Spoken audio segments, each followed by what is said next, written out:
So I'm about to drive to Scotland, and on the way I'm going to drop off and meet someone, another fellow YouTuber or streamer. Why would I do that, you ask? I'm gonna go cream pie him in the face. You're welcome, Katie and Tom and anyone else who wanted to see this happen.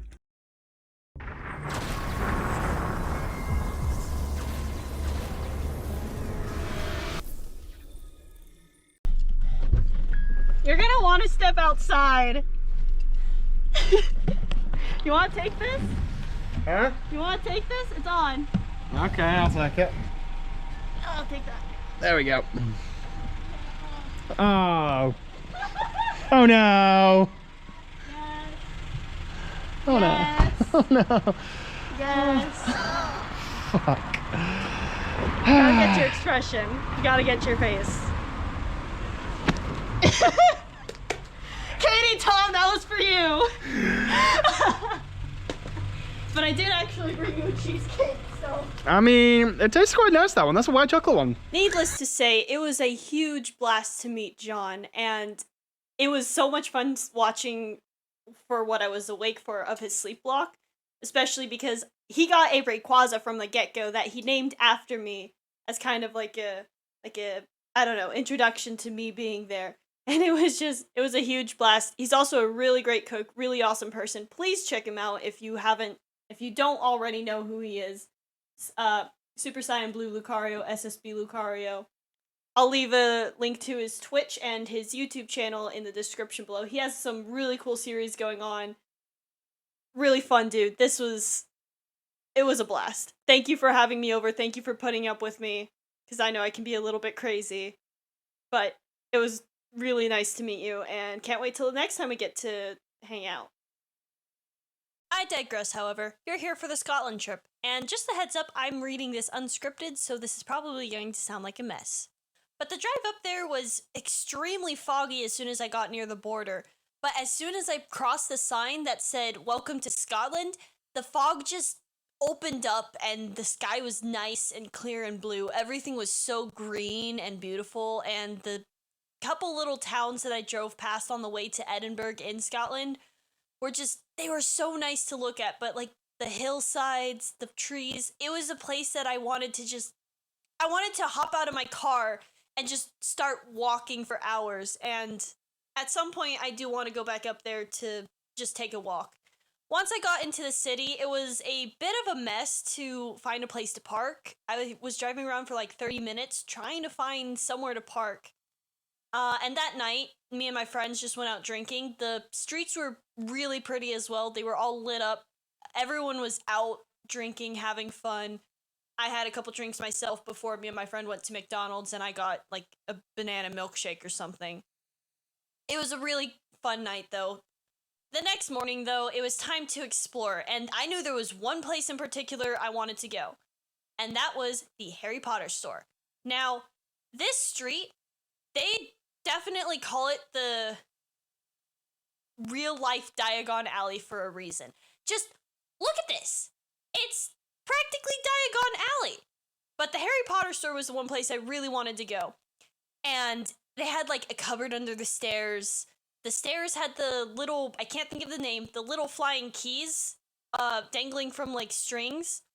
It was just really cool. There was a cupboard on the first floor that had a lot of little trinkets and stuff. Like it had the goblet, had some, I think it had Hermione's time turner. It had a little model of the Express.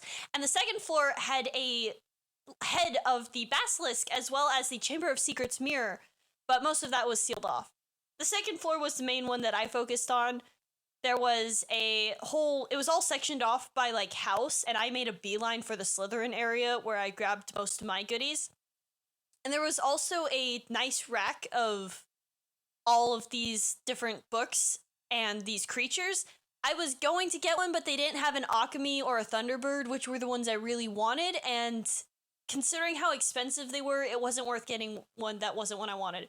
But I ended up leaving that place I got a couple of notebooks. Let's see, I got like 4 notebooks of different it was like potions, herbology, care of magical creatures, and then I got a magical creatures art book, sketchbook that is. and it has some really, like, the pages were really nice, and some of the pages had, like, pre-drawn dragons, and there was, like, I know there's a dragon, there's a basilisk in there, I don't remember the others, and then I also got a bookmark as well as some magnets while I was here, and I also got a coin, although I don't know where it is, and I got a Sirius Black flocked pop figure, and that was fun. After that, though, it was time to continue on exploring the rest of Edinburgh. This city was gorgeous. I ended up going up to the castle, which had an amazing view. I was looking down. It was really cool to see. Just look at this. This is amazing. Like, I really want a chance to look into the history of this place just for myself. Maybe I'll make another video of some of the facts on it. I didn't really get a chance to look into it before this video, and everything was, all the tours were closed off, so I didn't get a chance to go inside or anything. But this town is gorgeous. I can't say it enough. I love these places. And this steeple or whatever it was so tall. And there was some guy that was playing the bagpipes nearby the entire time, so I was just listening to that.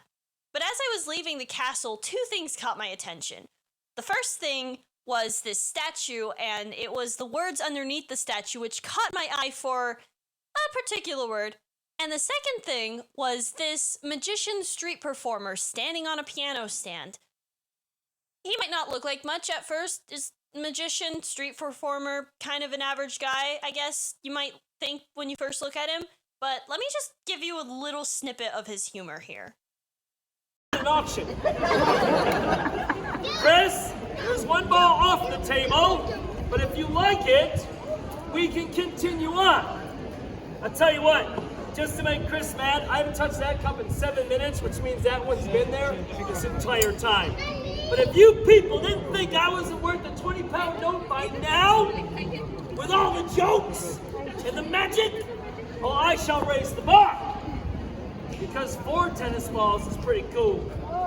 5 tennis balls is ridiculous. 6 tennis balls, 1 over Chris's, is amazing. I haven't heard the reaction to this next move. Thank you. In almost a year. I'm going to close my eyes so I get it.